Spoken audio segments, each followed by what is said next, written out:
ఐదుగురు పిల్లల్లో ఎవరు ఎక్కువ అల్లరి చేసేవాళ్ళు? అంత అల్లరి లేదండి, కొంచెం ఈయనే అల్లరి. అమ్మ ఇక్కడ ఒకటమ్మా, అల్లరికి హుషారుకి చలాకితనానికి చిలిపితనానికి ఆ తేడా తెలుసుకుని చెప్పమ్మా.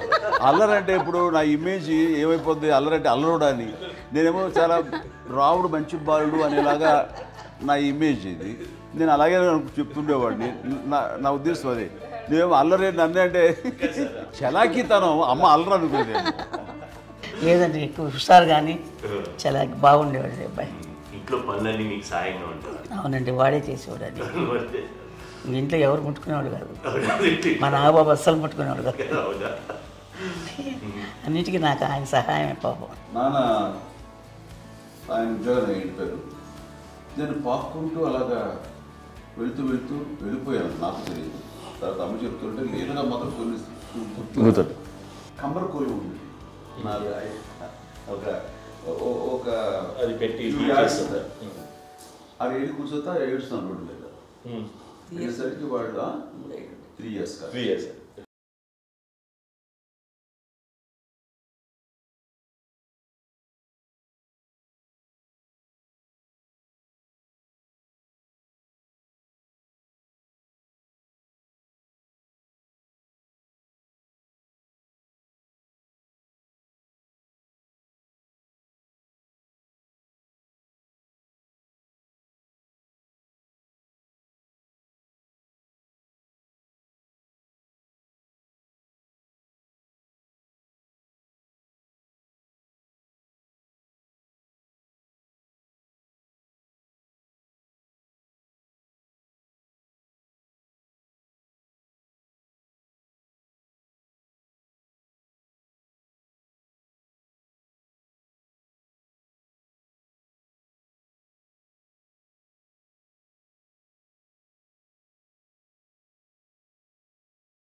మరి నాగబాబు పాపం ఏముంది, తిన్నట్టు ఇష్టం.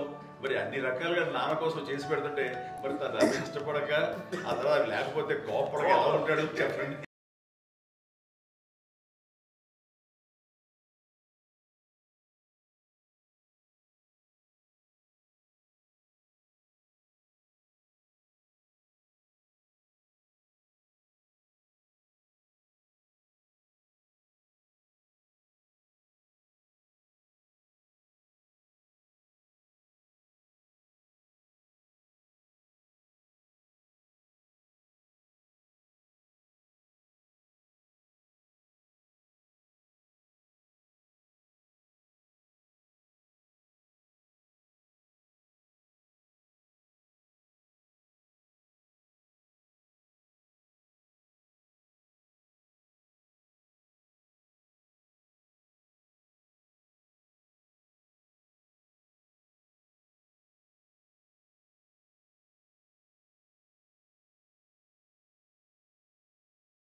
వీళ్ళకి ఇచ్చిన సలహా ఏంటి? అంటే ఇండిపెండెంట్గా ఉండడం కదా అమ్మ, ఎవరిని డిపెండ్ అవ్వద్దు. మీ పిల్లలు నువ్వే జాగ్రత్తగా నేర్చుకో, ఎవరినైనా చేయకు, డిపెండెంట్గా పెట్టద్దు అని ఆవిడ మాకు బాగా ఎప్పుడు ఎక్కువ చెప్తుండేది. నేను నాకు కొంచెం టఫ్ టైమ్స్లో కూడా ఆమె నీ పాటు నువ్వే ఉండాలి, ఎవరి దగ్గర ఉండదు, ఎవరింట్లో ఉండదు, మా దగ్గర కూడా ఉండదు, నీ ఇద్దరి దగ్గర బట్టి నువ్వే ఉండాలి. అది కష్టం కదండి అట్లా చెప్పడం. చెప్పాను, చాలా తక్కువ చెప్పాను. బట్ నాకు అదే ఇచ్చే ధైర్యం. ఇండిపెండెంట్గా అట్లా ఒకళ్ళ దగ్గర ఉంటే నీ గౌరవం తగ్గిపోతుంది, ఎక్కడ ఉండదు. అది చాలా నాకు చాలా ఇన్స్పైరింగ్ ఉండేది అన్న మాటలు. ఇప్పుడు కూడా అది చాలా హ్యాపీగా అనిపిస్తుంది అని చెప్పింది.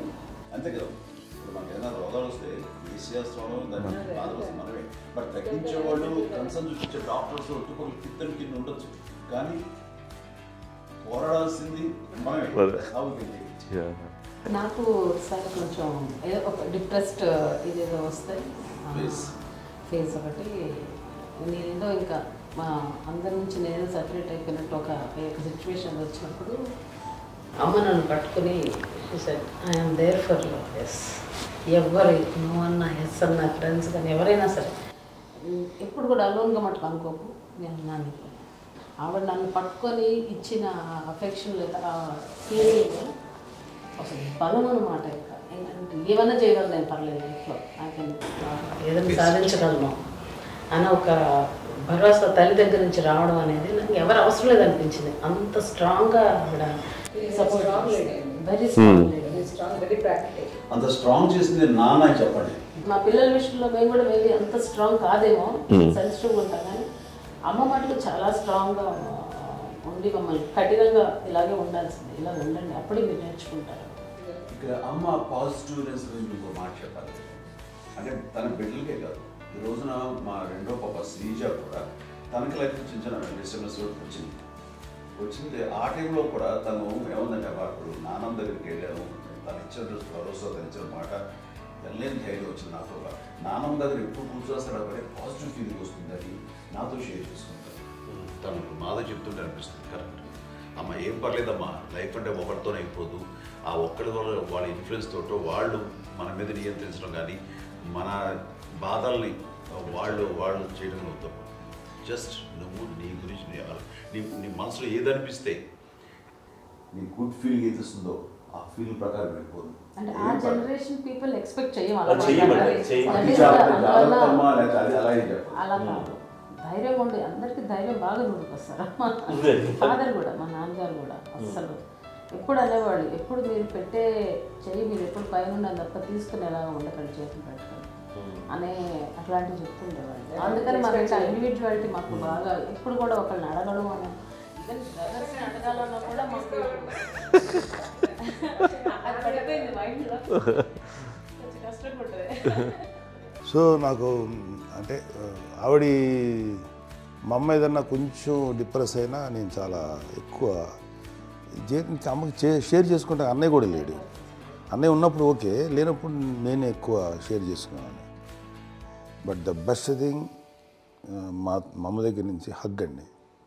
ఈరోజు కూడా మా అమ్మని హగ్ చేసుకోకపోతే అంటే అది నాకు మా అందరిలోనూ, అంటే ఆవిడ పెద్ద చదువుకున్న వ్యక్తి కాదు, పెద్దగా బయటికి వెళ్ళి ఎక్స్పోజ్డ్ కాదు, కానీ ఇవాళ అన్నయ్య కానీ విజయ, మాధవి, నేను, కళ్యాణ్ బాబు ఈ రోజుకి టుగెదర్గానే ఉంటాం. మేబీ మాకు కొన్ని విషయాల్లో నాకు మా మాధవ్కి డిఫరెన్స్ ఆఫ్ ఒపీనియన్స్ ఉండొచ్చు, మా చెల్లికి, మా అన్నయ్యకి అట్లా ఉండొచ్చు, ఉంటుందండి ఫ్యామిలీ అన్న తర్వాత. కానీ ద ఇన్విజిబుల్ బాండేజ్ మా అమ్మ ఇచ్చింది, ఆ లవ్ అండ్ ఎఫెక్షన్, హగ్, అవన్నీ ఆవిడ నాన్ వెర్బల్ అడ్వైజ్ ఏంటంటే అందరూ అలా కలిసి ఉండాలనేది ఆవిడ నుంచి మేము నేర్చుకోవాలి. అది ఇట్స్ ఇస్ నాట్ వర్డ్లీ, అది నోటి మాట కాదు, అది వెర్బల్గా కాదు, నాన్ వెర్బల్గా చెప్పినటువంటి ఇది. సో అందుకని అది మాకు గొప్ప, మేమందరం ఇప్పుడు అలా ఉండడానికి కారణం, అంత కలిసి ఉండడానికి కారణం, మెయిన్ కారణం మా అమ్మ అండి. అది సో అందరూ ఉండాలనేది మా అమ్మ అడ్వైస్. ఇప్పుడు కూడా నేను ఎప్పుడైనా ఏదైనా ఫీల్ అయినా, అన్నయ్య ఫీల్ అయినా, లేదు నాన్న అట్లా వదుకు, ఇట్లా ఉండండి, ఇట్లా ఉండి, ఇప్పటికీ చెప్తుంది. మేము ఎవరైనా ఎప్పుడైనా మా చెల్లితో గొడవపడ్డా అనుకోండి, నేను అట్లా అనకరా అని, ఎట్లాగా అన్న ఏమో లేదులేమ్మా, ఏదో అన్నాను కానీ ఫీల్ అవ్వకమ్మా, మేమందరం కలిసి ఆవిడని అసలు టెన్షన్ పెట్టవండి మేము. సో అలా అది ఆవిడ నేర్పించింది, అలా కలిసి ఉండటం అనేటువంటి బాండేజ్ని.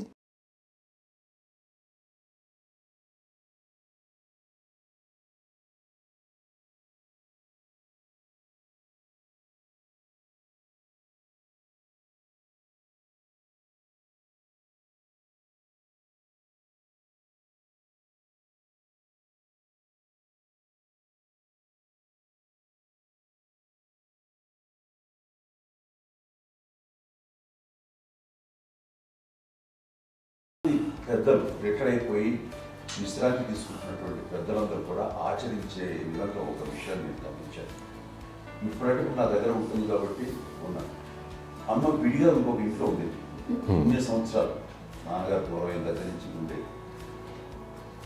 5 సంవత్సరాలు ఒంటరిగా ఉండి నన్ను బిడ్డలందరూ ఎవరు మానవులు వెళ్ళిపోయారు, నేను ఒంటరి అయిపోయాను అన్న ఫీలింగ్ అమ్మకు ఎప్పుడు ఉండేది కాదు.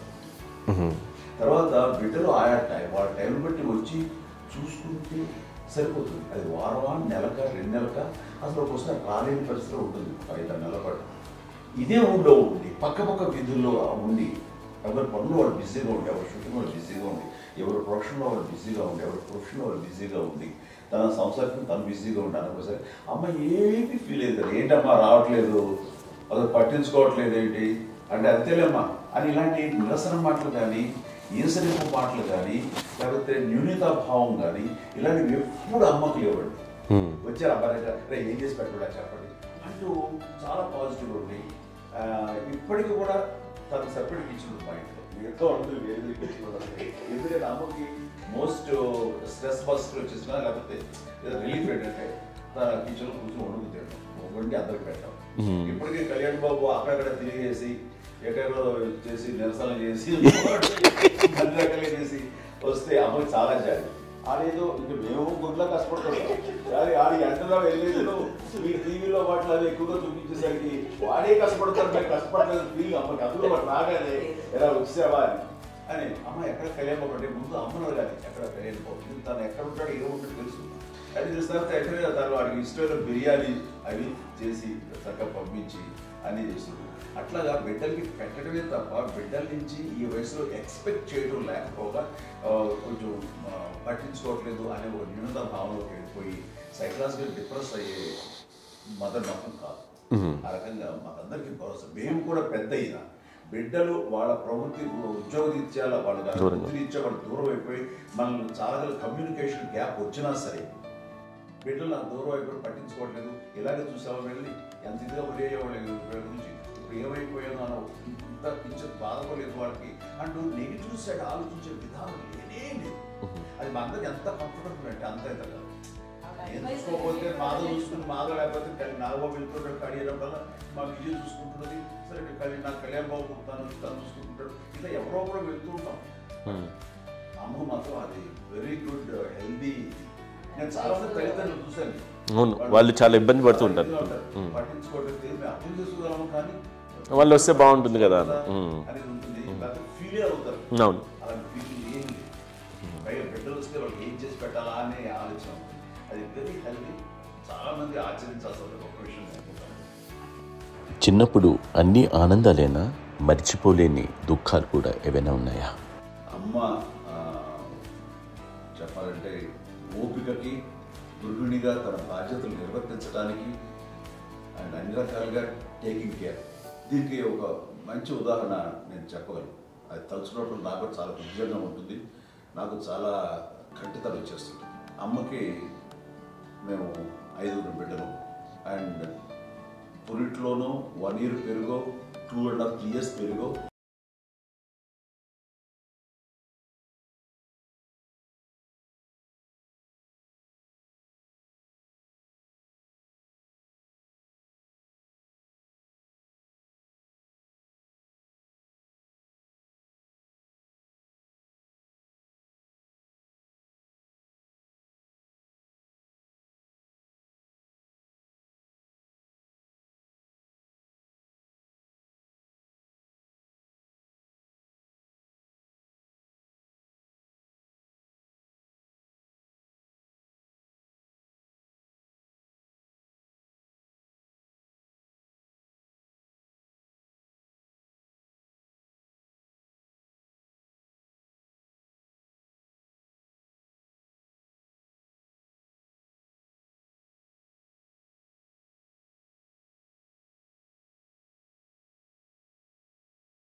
తెల్లారికి కాన్షియస్ పోయింది.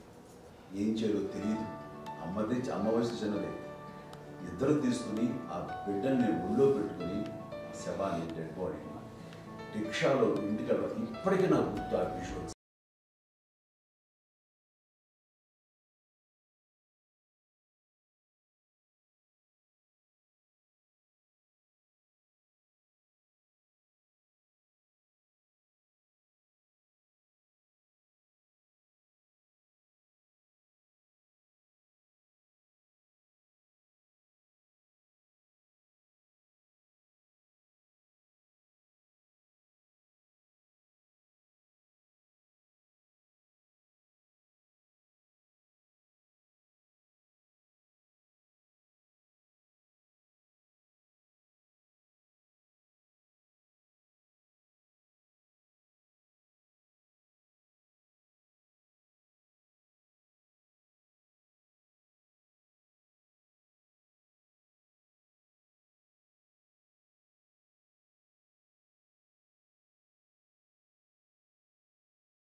ఎక్కడికైనా ఒకసారి హాస్పిటల్ ఈ మధ్యకాలంలో సరే అమ్మకి మోకాల ఆపరేషన్ జరిగింది. అమ్మని కొంత బాధపడుతున్నావు, అసలు ఈ రోజున వచ్చిన మెడికల్ అడ్వాన్స్మెంట్ నీకు అసలు ఏ బాధ తెలియకుండా మోకాల ఆపరేషన్ రీప్లేస్ చేస్తారు అని వీళ్ళందరూ చెప్పడానికి భయపడతాను. ఎందుకంటే ఫస్ట్ అలా నాకు సపరేట్ అవుతాను ఎలా చెప్పాలి తెలియదు. ఒక్క ఇదంతా కలిపి నీ మాట వింటుంది, అది మాట మీద నువ్వు చెప్తే వింటుంది.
అదే అబద్ధం అండి. అది అన్నయ్య నన్ను గౌరవంగా మాట్లాడుతున్నాడు కానీ అన్నయ్య అవుట్ ఆఫ్ ప్రొటెక్షన్ మాట్లాడుతున్నాడు కానీ అవుట్ ఆఫ్ మాట్లాడుతున్నాడు కానీ అసలు ఎప్పుడు ఏ పని చేయలే.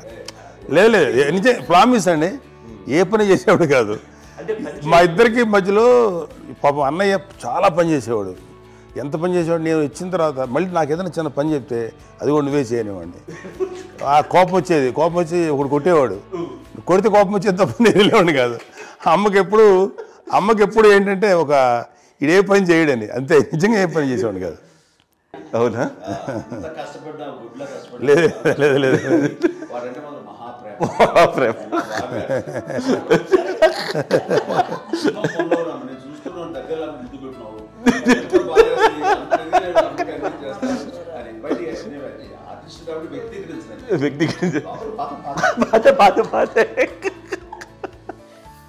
చిన్నది కాబట్టి చివరిది కాబట్టి తనంటే బుద్ధండి, నేను పెద్దోడు కాబట్టి నేను ఎక్కువ కష్టపడింది కానీ మా నాన్నగారి చేతిలో ఎక్కువ అంటే నాన్న బాగా కోపం ఎక్కువ అనుమానించింది కానీ అన్నయ్య పాపం బాగా దొరికేసేవాడు పాపం. ఒకసారి అంటే మరి మాకే అనిపి ఏంటి ఇంత దారుణంగా ఉంది నాన్న మీద కోపం వచ్చేది నాకు. నాన్న మీద కోపం వచ్చేది, వాళ్ళని చూసి బాధ అనిపించేది. అమ్మాయి ఏమనేది కాదు. సరే అయినా సరే ఎప్పుడు కూడా పోనీ అన్ని చేసినా మళ్ళీ తను హైపర్ యాక్టివ్ అన్నయ్య ఫుల్. ఇప్పటికీ ఉన్నాడు, ఇప్పుడు ఈ రోజు కూడా అదే అన్నయ్య సేమ్ హైపర్ యాక్టివ్. యూజువల్గా పెద్ద కొడుకు కొంచెం అంటే సూపర్గా ఒక నిదానంగా ఉంటాడు అంటారు, బట్ అన్నయ్య దాని జస్ట్ ఆపోజిట్. యూజువల్గా ఆఖరి పిల్లలు హైపర్ యాక్టివ్ ఉంటారు, అన్నయ్య పుట్టడమే భయంకరమైన హైపర్ యాక్టివ్. ఒకప్పుడు అమ్మాయిల్ని ఎక్కువగా బయటికి పంపించేవాళ్ళు కాదు, అబ్బాయిల మీద కూడా అనేక ఆంక్షలు ఉంటూ ఉండేవి. మీ పిల్లల్ని అలా ఆంక్షల మధ్య పెంచారా, లేకపోతే పూర్తి స్వేచ్ఛనిచ్చారా? అంటే మాకు మా నాన్నగారు కానీ మా అమ్మగారు కానండి మాకన్నా చాలా బ్రాడ్ మైండ్ ఉన్న వ్యక్తులండి. ఎందుకంటే పిల్లలు ఎక్కడన్నా బయటకు వెళ్తే ఇప్పుడు మేమైతే భయపడిపోతాం. మా విజయ్ కానీ మా చిన్న చెల్లి అన్నయ్య నేను అందరం కూడా ఇవాళ ఉన్న పరిస్థితిలో వాళ్ళు ఎప్పుడు భయపడేవాళ్ళు కాదండి. ఎక్కడికి వెళ్తాను నీళ్ళని ఇచ్చేవాళ్ళు, లేట్ అయినా అసలు ఏమనేవాళ్ళు కాదు. లేకపోతే ఏదైనా మోటార్ బైక్లు వేసుకున్నాం, లేకపోతే కారులో ఎట్లా పడితే ఎట్లయినా సరే ఏమనేవాళ్ళు కాదు. వాళ్ళు తెలియకుండానే మాకు ఒక ఫ్రీడమ్ ఇచ్చారండి. సో దట్ అదే ఆ ఫ్రీడంలో భాగమే అన్నయ్య కానీ ఇండస్ట్రీకి వెళ్ళాలంటే కూడా ఒక వ్యక్తి ఒక కొడుకు ఒక గొప్ప కెరీర్ని పర్సూ చేసుకుంటూ వెళ్తున్నప్పుడు నాన్నగాని అమ్మగానే ఓపెన్ మైండ్ తోటి అసలు నువ్వు వెళ్ళి నాన్న ఎంతకాలం వెళ్తావు నువ్వు ప్రయత్నించని చెప్పి అలా వదిలేశారండి. అన్నయ్య కూడా ఏంటంటే మోస్ట్ రెస్పాన్సిబుల్గా వెళ్ళి చాలా మేజర్ అమౌంట్ అన్నయ్యకి కూడా పెద్ద అమ్మకు వందలు ఇచ్చేది కాదు, కరెక్ట్గా ఆ ఇన్స్టిట్యూట్లో చదువుకునేటప్పుడు ఎంత ఇవ్వాలో కరెక్ట్గా ఇచ్చేది. తనకి ఎక్స్ట్రా ఖర్చు పెట్టుకుంటే అంటే అట్లా ఉండేది పరిస్థితి. అంతే కదా, అంత జాగ్రత్తగా అన్నయ్య కూడా అంత రెస్పాన్సిబిలిటీగా రెసిప్రోకేట్ అయ్యి చేసి అందువల్ల మా అమ్మ నమ్మకం మా అమ్మగారి మా నాన్నగారి నమ్మకాన్ని అన్నయ్య ఎప్పుడు అది వాడు ఇంత నమ్మకానికి 10 times ఇచ్చాడు. ఏ వయసెస్ వైపు కానీ ఏ అలవాట్ల వైపు కానీ ఎందులో ఇండల్జ్ అవ్వకుండా నాకు నేనుగా నియంత్రించుకుంటూ సరైన మార్గంలో వెళ్ళేలాగా నాకు వెళ్ళడానికి లోపల ఆ స్ట్రాంగ్ థాట్ అడగగానే వాళ్ళు రెసిస్ట్ చేస్తే ఇచ్చానని ఆపేశారు అని ఏదో చిన్న రిలక్టెంట్ ఫీలింగ్ ఉంటుంది. వాళ్ళ మీద చిన్న కోపం నిరసన ఉండేది. వాళ్ళు అలా లేకపోవడానికి వాళ్ళు వెంటనే అడిగిన వెంటనే జాగ్రత్త అనే నిర్ణయం అనేది కానీ జాగ్రత్త అని హెచ్చరిక చేయడంతో నాకు మరింత బాధ్యత తిరిగి గుర్తు తిరిగి నేను నడుచుకుంటూ వెళ్ళాను. కాబట్టి అది నాకు ప్లస్ అయింది వాళ్ళ దగ్గర. అంటే మదర్ అంటే తల్లి అనే కాదు, మదర్ ఫిగర్ ఎవరిచ్చినా సరే అది నానైనా తల్లితో సమానం అనుకుంటాను. నాకు చెప్పినట్లుగా అట్లాగా అలిసిపోయి వచ్చిన నాకు కాళ్ళు నొక్కుతుంటే నాకు భయం వేసేసేది. ఆ తర్వాత పడుకో గలవాయించేవాడు, అది కూడా కోపం. అంటే ఉదాహరణ అంటే మళ్ళీ అదే నాకు తిడతారు, ఎందుకు కాదు పడుకుని ఎక్కడ నిద్ర వస్తాయండి నాన్న అంటే. సో ఆ రకంగా నాన్న తన ప్రేమ చూపిస్తుంటాను. ఆ తర్వాత గోండా టైప్లో కూడాను నేను ట్రైన్ కింద వెళ్తుంటే నాన్న అక్కడే ఉన్నారు, రాజమండ్రి దగ్గర ప్రాంతంలో. ఆయన చాలా కోపం చేస్తుంది, ఇలాంటి చేస్తుంటావు నువ్వు, ఏదైనా అయితే ఏంటి అదే చెప్పి. ఏం పర్లేదన్నా ఏమవుతుందో అన్ని రకాల సేఫ్టీ అన్ని రకాల జాగ్రత్త చూసుకున్నాం. ఈ రోజు ఉన్నది సేఫ్టీ అప్పుడు లేదు. అయినా సరే రేపు పొద్దున నీ కొడుకులు ఇలాంటి పరిస్థితులు నీకు తెలిసి వస్తారు అప్పుడు అనేవాడు. ఎన్నిసార్లు అనేవాడు. నాకు నిజంగానే మగధీర టైంలో గుర్ర వేసుకుని ఆ రోడ్డు మీద పడిపోయారు అని అన్నప్పుడు నాకు ఆ ఫస్ట్ టైం ఆ ఫీలింగ్ కలిగింది. అలాగే పీటర్ హెయిన్స్ అనేవాడు ఫస్ట్ మగధీరలో జంప్ చేస్తారు, మోటార్ బైక్ జంప్ చేసినప్పుడు ట్రైల్లో పీటర్ హెయిన్స్ అంత హైట్ నుంచి 20 feet 25 feet హైట్ నుంచి పడిపోయి మొత్తాన్ని బోన్స్ ఇరగొట్టుకుని వాడు 7 నెలల వాడు ఇరప్పుడు హాస్పిటలైజ్డ్. అది వీడైతే ఏమో తలుచుకుని భయం వేసేసేది. అప్పుడు నాన్న గుర్తుకు వచ్చేవాడు, ఓహో వాళ్ళ టెన్షన్ ఇంతే లేదు, మనకి మన కొడుకు వస్తే తెలియదు ఈ మాట నాన్న ఎప్పుడు అన్నారని అనిపిస్తుంది. Sweet memories my. అత్త కోడళ్ళ మధ్య అనుబంధం ఎలా ఉంటుంది? సురేఖ్ గారితో మీకున్న అనుబంధం గురించి చెప్తారా? మాకండి కోడలు కాదండి, నా కూతురండి. అంత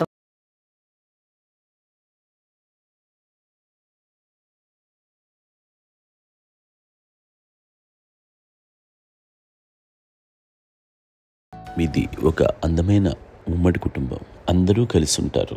ఇంత ఆనందంగా ఉండడానికి కారణం ఏంటి? దీనికి పునాది ఎవరే వేశారు? మా నాన్నగారి క్వాలిటీ నేను ఎగ్జాంపుల్ చెప్పగలను. అమ్మ వాళ్ళ ఇంట్లో పెద్దది, వాళ్ళ నాన్నగారు అంటే మా తాతయ్య గారు ప్రొహిబిషన్ డిపార్ట్మెంట్లో సిఐగా ఎస్ఐగా చేశారు. ఏదో మా ఇన్స్పెక్టర్ సిఐ చేసి ఆయన కాలం చెందారు. చాలా ఎర్లీగా 48 years చచ్చిపోయారు. 40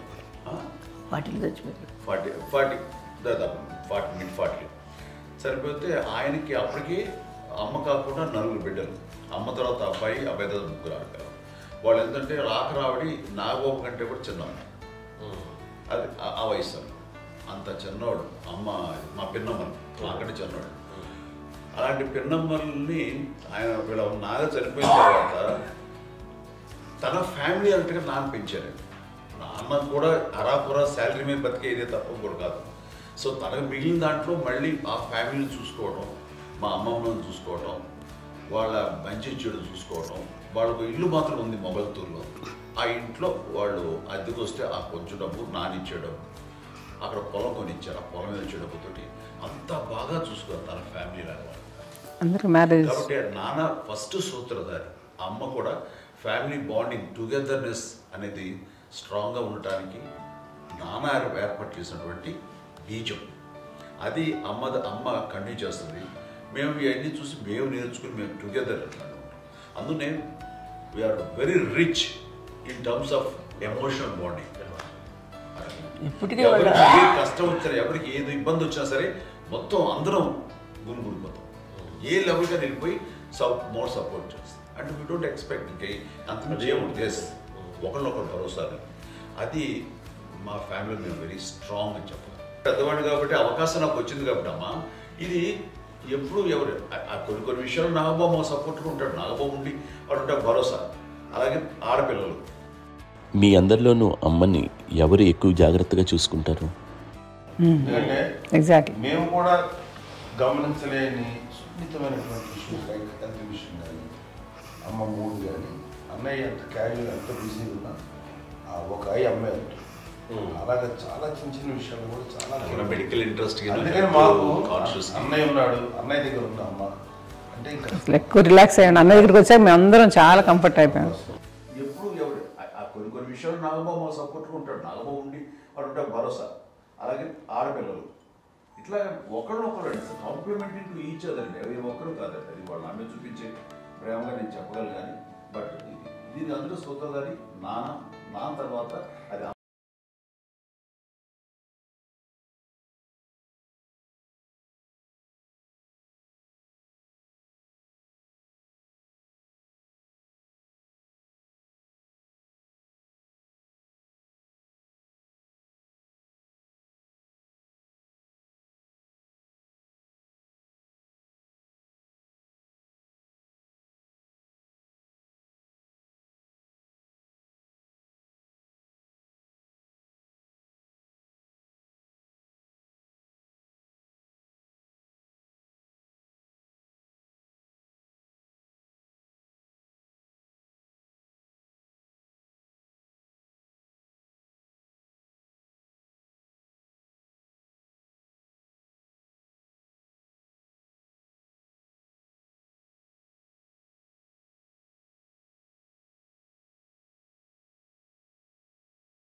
ఇంకొకళ్ళు భరోసాగా ఉండేవాళ్ళు అంటే అందరూ కలిసి సపోర్ట్గా ఇది చేయడం. ఎందుకంటే వీళ్ళ పెద్దనాన్నగారి పిల్లలు కూడా ఆయన చూసేవారు. మా నాన్నగారు అన్నయ్య గారు నాన్నగారు వాళ్ళ బిడ్డలు కూడా వాళ్ళ ఇక్కడే బిడ్డలు ఉన్నారు. నేనే పెళ్లి చేశాను. వాళ్ళు కూడా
ఎన్ని ఆస్తులు వచ్చాయి ఫిజికల్గా అనే దాని మీద కంటే కూడా ఇవి ఆస్తిగా తీసుకుంటూ దీన్ని విలువ ఎరిగి గుర్తెరిగి దాని ప్రభావం తెలుసుకుని అది కనుక మనం ఇచ్చిపుచ్చుకుంటే ఫ్యామిలీలో అంటే దాన్ని మించినటువంటి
మా చెల్లెలు కూడా వస్తాయని అనుకోవట్లేదు, సూర్య కూడా ఉంటుందని నేను అనుకోవట్లేదు.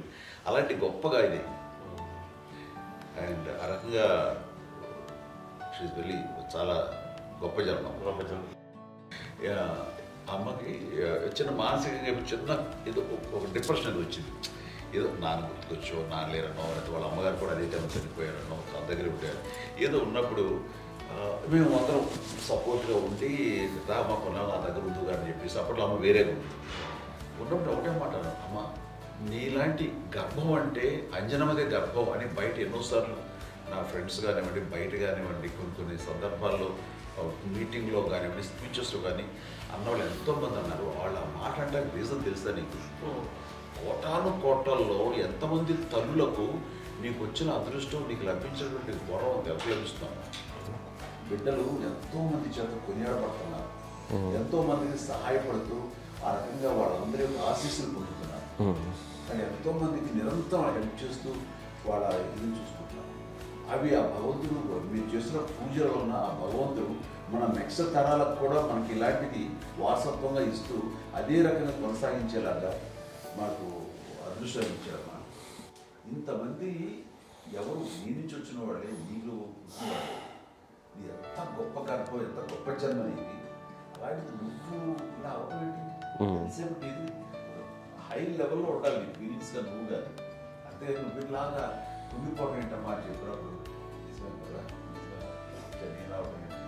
ఇది నీది కాదు, నాది కాదు, నువ్వు నమ్ముకున్న భగవంతుడు నీకు ఇచ్చింది అనుకుంటావు కదా. నువ్వు ఆ భగవంతుడి కృతజ్ఞత తీర్చుకోలేక ప్రతిరోజు ఆయన ధ్యానించు, ఆయన పూజలో ఉండు, నీకు ఆయనే ధైర్యం ఇస్తాడు.